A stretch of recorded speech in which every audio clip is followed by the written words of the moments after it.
Equals to concatenate text1 comma text2 comma text3। So ये क्या किया, तीनों सेल जो अलग अलग सेल्स के अंदर थे, तीनों कंटेंट वो एक सेल के अंदर आ गए। कॉनकैटिनेट मतलब होता है कंबाइन करना। अच्छा, इसको हम दूसरे मेथड से भी कर सकते हैं, डायरेक्ट एंड सिंबल लगा के। हमने डैशबोर्ड में दिखाया था आपको इसका use, this and this and this. ये थोड़ा और आसान लगता है इवन, सो दोनों सेम ही है, चाहे आप कॉनकैटिनेट फंक्शन से कर लो आप या एंड सिंबल लगा के कर लो आप। एक होता है सेम वर्क के लिए हमारे पास एक फंक्शन है जिसका नाम है कॉनकैट। कॉनकैट करने से पहले मैं कुछ चीज़ दिखा रहा हूँ आपको, ध्यान से देखेंगे। अगर मैंने कॉनकैटिनेट किया और text1 text2 text3 नहीं लेके हमने ऐसे सेलेक्ट कर लिया पूरी रेंज, एंटर करेंगे तो क्या हुआ, ये कॉनकैटिनेट नहीं करता है। ये जैसे अलग अलग सेल थे अभी भी ये अलग अलग सेल में है। एक नया फंक्शन आया जिसका नाम है कॉनकैट, जो अगर आप कॉनकैटिनेट के बजाय कॉनकैट करेंगे और ऐसे पूरा ले लेंगे तो ये भी कॉनकैटिनेट का ही काम करता है। कॉनकैट यहाँ से लेके यहाँ तक, क्लोज करते हैं, एंटर करते हैं। ये देखा आपने, दोनों में फर्क पता चला। इसमें इंडिविजुअली देना पड़ेगा, इसमें एक बार भी दे देंगे तो आपका हो जाता है। तो रेंज दे सकते हैं ऐसा? यस, कॉनकैट में हम रेंज दे सकते हैं।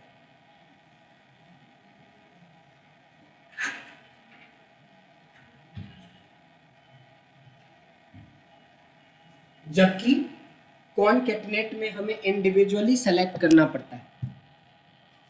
This is the main difference जो होती है हमारी। नेक्स्ट जो फंक्शन है थोड़ा डिफरेंट है, इसको समझते हैं। जस्ट एक सेकेंड दे दीजिए।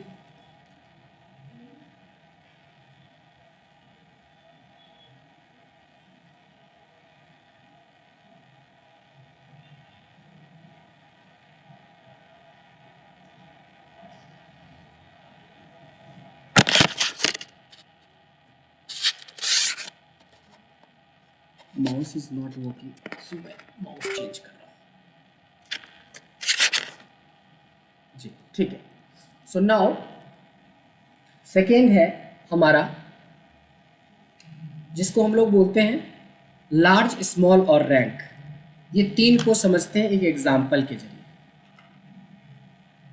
अगर मैं आपसे पूछूं कि यहाँ पे मैंने कुछ आपको डेटा दे रखा है, ये हमारी आपसे क्वेश्चन भी है कि एक डेटा है हमारे पास, यहाँ पे कुछ हमने डेटा दिया है आपको और हमने इसमें से पूछा सबसे हाईएस्ट वैल्यू कौन सी है, क्या बताएंगे और कैसे बताएंगे? With in this range which is the highest value, क्या है highest value? Max and large both very से गुड, करेंगे। एग्जैक्टली। सो एक फंक्शन हमने बेसिक में पढ़ा था मैक्स, जो एक रेंज में से सबसे हाईएस्ट वैल्यू हमें निकाल के दे देता है। अब यहाँ पे लार्ज के बारे में समझते हैं। लार्ज कहता है कि आप रेंज को सेलेक्ट करो पहले, और के का मतलब होता है पोजीशन, आप 1 डालेंगे so you will get the highest value. देखिए मैक्स सिर्फ एक पोजीशन की वैल्यू निकाल के दे रहा है, सिर्फ एक पोजीशन की value, that is highest. But यहाँ पे आपके पास ऑप्शन है चुनने का, if you want second largest value, तो this is the second largest value. यहाँ पे हमने 3 कर दिया, तो this is the third highest value. So इस तरीके से हम लार्ज का यूज डिफरेंट डिफरेंट पोजीशन के लिए निकाल सकते हैं। सेम उसी तरीके से स्मॉल में हम लोएस्ट वैल्यू तो हम लोग 1 डाल के निकाल ही सकते हैं, जो कि मिन से निकलता है, इक्वल्स टू मिन करते हैं, so we will get the minimum value within the range. But अगर आपको लोएस्ट की सेकेंड लोएस्ट वैल्यू देखनी है, थर्ड लोएस्ट वैल्यू देखना है, तो यहाँ पे जस्ट पोजीशन आप चेंज करते जाएंगे, रैंक चेंज करते जाएंगे, you will get the value. And the third function is rank. So if you are not aware with the rank of this number, इसका रैंक आपको नहीं पता, बट आप चाहते हो कि इसमें इनकी रैंक पता करें कि ये इसका रैंक क्या है, तो हम क्या करेंगे, रैंक नंबर बोले तो ये, देन रेफरेंस का मतलब यहाँ पे रेंज होता है कि किस रेंज में इसको चेक करेगा। इस रेंज में चेक करके ये बताया कि ये 7वीं रैंक है, यानी कि 6 नंबर ऐसे हैं जो इनसे ज़्यादा बड़ा है। अब देखेंगे कि लार्ज का अपोजिट रैंक होता है, ध्यान देंगे कैसे। अगर आपको नंबर पता है तो आप रैंक निकाल सकते हो, और अगर आपको रैंक पता है, मान लो हमें पता है कि मेरा रैंक 7 है, तो मैं नंबर पता कर सकता हूँ। देखो this is the same answer, यानी नंबर पता है तो हम रैंक निकाल सकते हैं। अगर हमें रैंक पता है, 7 रैंक पता है, बट नंबर नहीं पता है कि इसमें से कौन सा है 7वें नंबर पर, तो लार्ज लगा देंगे। तो ये तीनों फंक्शंस का कॉर्पोरेट के अंदर काफ़ी अच्छा यूज हो सकता है या होता है। समझ में आया? रैंक में सर वो मैक्सिमम से ही लेगा ना? नहीं, तो ऑर्डर बदल भी वो सकते हैं आप, बाय डिफ़ॉल्ट यही है, बाय डिफ़ॉल्ट यही है, लेकिन देखिए ऑर्डर का ऑप्शन है यहाँ पे असेंडिंग और डिसेंडिंग। सो मेजरली जो 7वें रैंक का मतलब टॉप से 7 है, नॉट बॉटम से 7। सो ऑलवेज इसको ऑप्शनल वाले पार्ट को करने की जरूरत ही नहीं है, क्योंकि रैंक का मतलब कोई बोलता है मैं ऑल ओवर इंडिया रैंक 1 हूँ, तो नीचे से रैंक तो कोई बताता नहीं है, टॉप से ही बताता है। तो ऑर्डर दे दिया है कि आप नीचे से भी जा सकते हो, लेकिन आपको बाय डिफ़ॉल्ट ही रखना है, उसमें हमें रैंक डालने की ज़रूरत नहीं है। जस्ट फॉर एग्जांपल, अगर मैं इस पे देखिए 0 करता हूँ, 0 मतलब डिसेंडिंग, तो बाय डिफ़ॉल्ट 7वें रैंक बता है, जैसे होता है 0 का मतलब एग्जैक्ट। लेकिन यहाँ पे अगर मैं 1 कर देता हूँ, तो देखिए 1 मतलब बढ़ते हुए में, यानी 29वां है, यानी बॉटम से 29वें रैंक पे है टॉप की तरफ, और टॉप से नीचे की तरफ जब जा रहा है तो 0 से ये, तो हमें ना 0 डालना ना 1 डालना, इसकी ज़रूरत ही नहीं है, क्योंकि रैंक का मतलब ही ये टॉप टू बॉटम होता है। ये टॉप से 7वें रैंक पे है, इसका मतलब 6 वैल्यूज ऐसी होगी इस रेंज में जो इस वैल्यू से ज़्यादा हो। क्लियर हो गया? यस। इसके बाद आ जाता है हमारे पास 3 फंक्शन है जिसका नाम है लेफ्ट राइट मिड। पहले मैं इसके बारे में बताना चाहूँगा। मेरे पास एक नाम है मिस्टर राज कुमार, और दूसरा नाम है श्री बलराम झा। हमारे पास 2 नेम है, समझेंगे। लेफ्ट का मतलब लेफ्ट से होता है, राइट का मतलब राइट से होता है। ध्यान देंगे, इक्वल्स टू लेफ्ट लगा देंगे, और मैंने एक टेक्स्ट को सेलेक्ट कर लिया। लेफ्ट का मतलब लेफ्ट से, यानी ये अपने से सबसे लेफ्ट मोस्ट लेटर को उठा लेता है। लेकिन इसमें ऑप्शन है कि आप लेफ्ट से कितना लेटर उठाना चाहते हैं। अगर मेरे को मिस्टर उठाना रहता तो लेफ्ट से टेक्स्ट लेने के बाद, देखिए जो पार्ट ऑप्शनल है यहाँ पे आपको बताना पड़ेगा इंटेंशनली कि आई वांट टू, क्योंकि मिस्टर उठाना है, तो लेफ्ट से 2 उठ गया। उसी तरीके से श्री उठाने के लिए लेफ्ट लगाएंगे, टेक्स्ट लगाया और हमने 5 करा, तो लेफ्ट से 5 लेटर उठ गया। सेम होता है राइट। अगर मैं राइट लगाता हूँ तो we will get the right most letter, लेकिन मेरे को राइट से एक में 5 निकालना, एक में 3 निकालना, ताकि हम कुमार या झा निकाल सकते। तो राइट लगाएंगे, टेक्स्ट सेलेक्ट करेंगे, कितना, तो 5। उसी तरह तो से ये आपकी जो स्क्रीन है ना, वो बोलने से लैगिंग हो रही है, वो पीछे क्या हो रही है? किसी को it's behind the way you talk. अब मुझे दिखा रहा है कि 5 लेंथ वाला फॉर्मूला आपका राइट का। अच्छा, लेट से आ रहा है आपके पास। या डू वन थिंग, आप एक बार ना दोबारा से रीस्टार्ट कीजिए, मतलब पहले लॉग आउट कर लीजिए, आप फिर से लॉग इन कीजिए, शायद इंटरनेट का इशू होगा आपकी तरफ से। Yes sir. सो हमने देखा कि लेफ्ट में लेफ्ट मोस्ट लेटर उठा लेता है, राइट में राइट मोस्ट लेटर उठा लेता है, बट आपके पास ऑप्शन होता है कि लेफ्ट से कितना और राइट से कितना। So now come to the mid. ये हमारे लेफ्ट के एग्जाम्पल थे, ये हमारे राइट के एग्जाम्पल थे। अब हम लोग चलते हैं मिड। मिड का मतलब होता है कहीं से भी हम उठा सकते हैं। कैसे? मिड जब आप लगाएंगे तो सबसे पहले तो टैक्स मांग रहा है, लेफ्ट में भी टैक्स मांगा, राइट में भी टैक्स मांगा, मिड में भी टैक्स है। फिर they are asking what starting position, कि अगर राज निकालना है तो राज की स्टार्टिंग पोजीशन क्या है। तो राज की स्टार्टिंग पोजीशन 4 है। समझना पड़ेगा कैसे 4 है। मिस्टर का 2 और एक स्पेस बीच में 3, तो राज चौथे नंबर से स्टार्ट हो रहा है, तो this is the start number. And then comma number of character, मतलब कितने कैरेक्टर का है राज, तो this is 3। So this way we can find out the mid name. फिर से एक बार देख लेते हैं। मिड लगाया, टेक्स्ट सेलेक्ट किया, पूछा कहाँ से, तो इस बार श्री का कितना हो गया 1 2 3 4 5 प्लस एक स्पेस 6 प्लस 7 में, यानी 7वें नंबर पे बलराम शुरू हो रहा है। तो 7 is the starting number and number of character is 1 2 3 4 5 6। So this way we can find out the mid name. अच्छा, एक चीज़ और है, लेफ्ट मतलब होता है लेफ्ट से, राइट मतलब होता है राइट से, लेकिन मिड मतलब होता है कहीं से भी। By using mid function we can find mister और श्री ऑल्सो। कैसे? मिड लगाते हैं, टेक्स्ट लिया और मेरे को मिस्टर निकालना, ये पूछ रहा है स्टार्टिंग पोजीशन क्या है। मिस्टर का तो स्टार्टिंग पोजीशन यही एक ही है। फिर कितने कैरेक्टर हैं, तो 2 कैरेक्टर है, यानी कि जो काम लेफ्ट करता है वो मिड भी कर सकता है। सेम उसी तरीके से जो काम राइट करता है वो मिड कर सकता है। जैसे राइट से नहीं निकाल के क्या हम मिड से कुमार निकाल सकते हैं। तो टैक्स पूछेगा स्टार्टिंग पोजीशन क्या है। मिस्टर का 2, राज का 2, 3 5 एक स्पेस 6 एक और स्पेस 7, 8वें नंबर पे शुरू हो रहा है हमारा कुमार, वहाँ से कितना, तो 5। तो आपने देखा कि मिड फंक्शन अगर हमें आता है तो हम लेफ्ट और राइट दोनों का काम करवा सकते हैं। आई होप लेफ्ट राइट और मिड फंक्शन काम कर गया है। इफ़ में हमने इसका काफ़ी यूज किया था कि if name starts with S या ए तो ये हो, अगर नेम एंड्स विथ गुप्ता तो आपको कैसे निकालना है। इस तरह का बहुत सारा लॉजिकल फॉर्मूला हमने क्रिएट किया था इफ़ के साथ, याद होगा थोड़ा थोड़ा। Yeah. हालांकि इफ़ जब बताया था तो ये थोड़ा सा हिंट मैंने अलग से दिया था, left right mid search find सब हमने बताया था, बट इस बार हमने आपको स्पेशली ये सारे फंक्शंस करवा। Now come to some different function.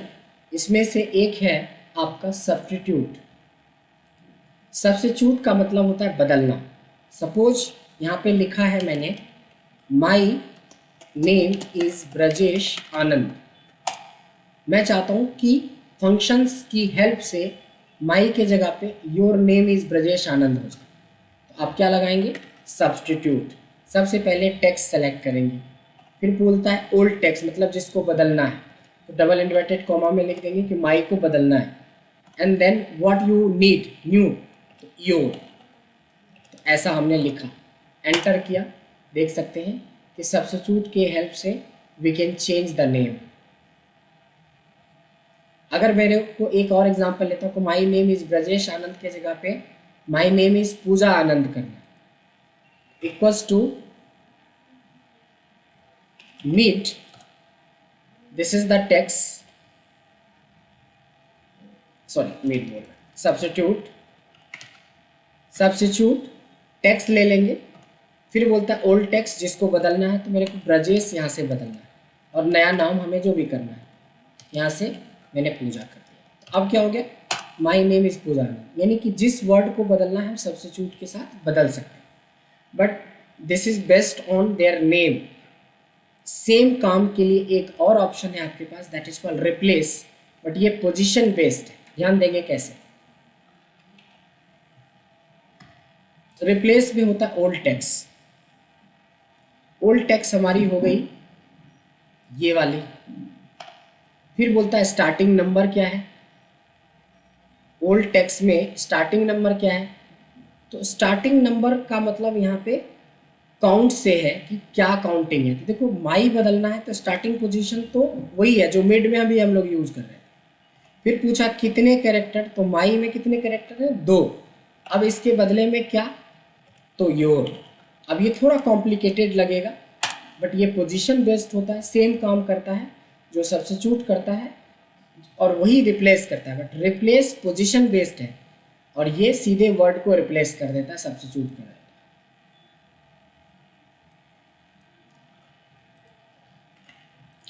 Find already हमने डिस्कस किया था जब हमने इफ पढ़ाया था, इसके बावजूद भी एक बार देखते हैं। हमने लिखा माई नेम इज ब्रजेश आनंद। मैं आपसे अगर पूछूं कि माई नेम इज ब्रजेश आनंद में एन की क्या पोजीशन है, ध्यान देंगे। फाइंड करेंगे तो पूछेगा क्या फाइंड करना, तो मैंने बोला एन को फाइंड करना है, कहाँ, तो इसमें। तो ये मत समझिए कि ये 4 बार एन है, ये समझना है कि एन की जो पोजीशन है ये 4th पोजीशन है, 1 2, तीसरे नंबर पे स्पेस, चौथे नंबर पे एन। कभी गलती से ये नहीं सोचेंगे कि एक एन इधर है, एक और 2 हो गया, एक और 3 हो गया, एक पता नहीं क्यों दे रहा, वो है ही नहीं। ये रहा कि पहली जो एन है उसकी पोजीशन क्या है। सेम सर्च भी वही करता है, सर्च पूछता है किसको ढूंढ रहे हो, तो मैंने बोला एन को ढूंढ रहा हूँ।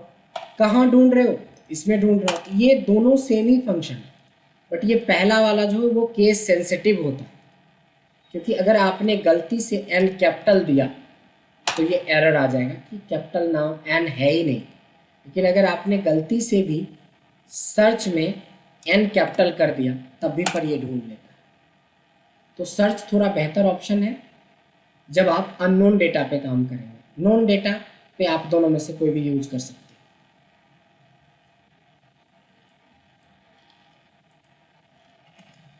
आपको जब हमने डैशबोर्ड पढ़ाया था, स्टार डैशबोर्ड और बार इफेक्ट, तो रिपीट फंक्शन का यूज सिखाया था।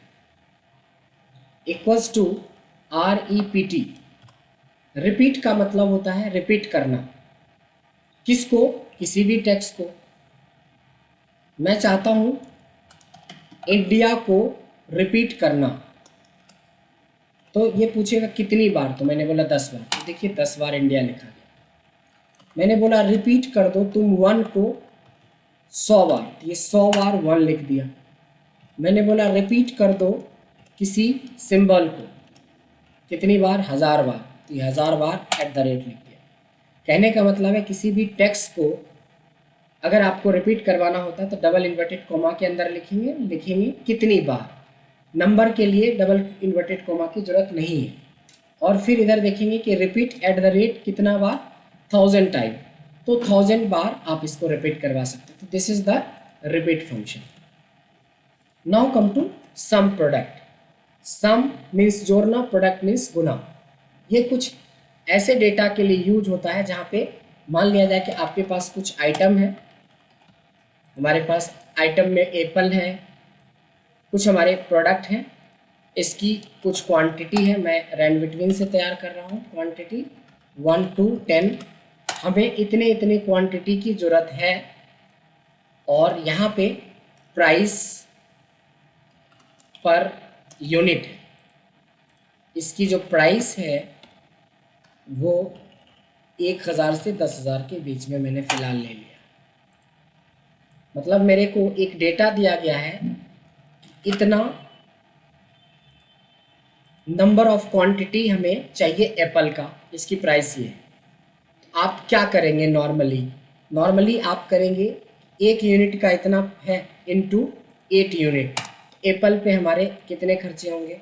इसी तरीके से सारा निकालेंगे, फिर एक और सम करेंगे जिससे कि पता चल जाएगा कि मेरा 2,57,000 खर्चा होना है। यहाँ तक क्लियर है। ये एक नॉर्मल मेथड है। हम अगर सम प्रोडक्ट से इसको निकालेंगे, इक्वल्स टू सम प्रोडक्ट, तो एरे 1 मतलब क्वांटिटी वाला डेटा,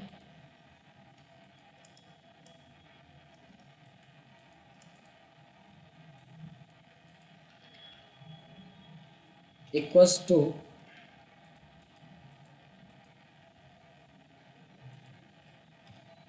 सम प्रोडक्ट, एरे 1 मतलब क्वांटिटी वाला डेटा, कॉमा प्राइस वाला data, that's it. Same answer. हमारा ये एक कॉलम में जो हम लोग मैनुअल काम कर रहे थे वो काम खत्म हो जाता है सम प्रोडक्ट से। सम मतलब जोड़ना, प्रोडक्ट मतलब गुना। देखिए जैसे ये क्या किया, आपस में इसको मल्टीप्लाई करके दिया और फिर फाइनली यहाँ पे आंसर दे दिया, तो ये हो गया सेम आंसर सम प्रोडक्ट। तो सम प्रोडक्ट का हेल्प ले सकते हैं आप कोई डैशबोर्ड या रिपोर्ट्स बनाने के लिए। अब हमारे पास दो फंक्शन और बच गए उस लिस्ट में से,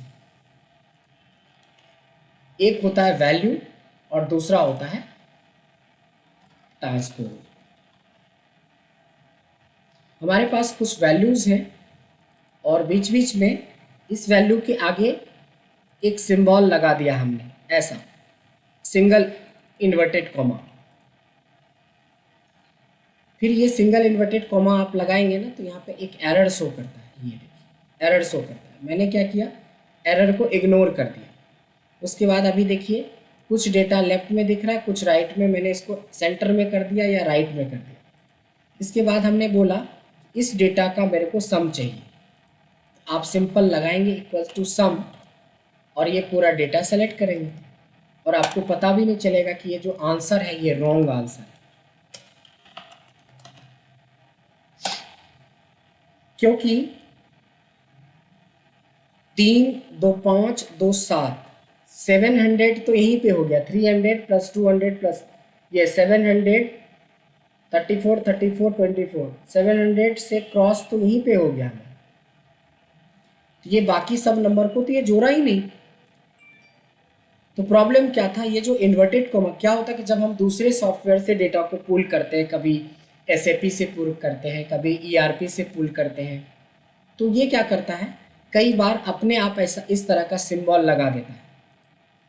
इसी तरह के डेटा को क्लीन करने के लिए वैल्यू नाम का फंक्शन डालेंगे। पहले अब एक एक करके चेक करने की जरूरत नहीं, आप वैल्यू लगा ही दीजिए, वैल्यू लगा दीजिए और वैल्यू लगाने के बाद इसका सम करिए इस डेटा का, ना कि रॉ डेटा का। रॉ डेटा को ठीक करना पड़ेगा क्योंकि इसमें बहुत प्रॉब्लम है।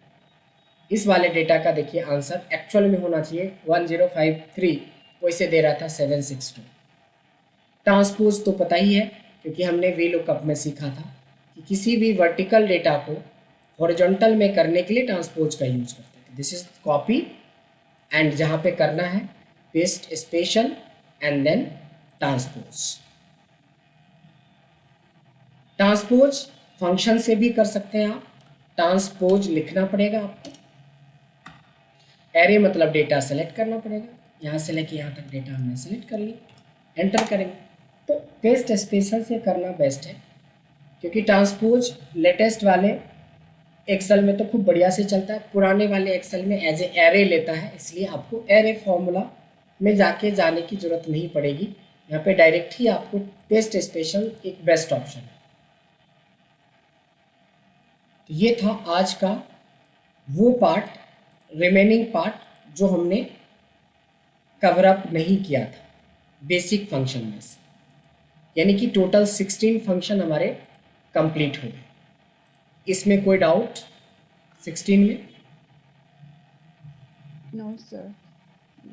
इसकी वीडियो भी है, अभी मैं शेयर कर रहा हूँ।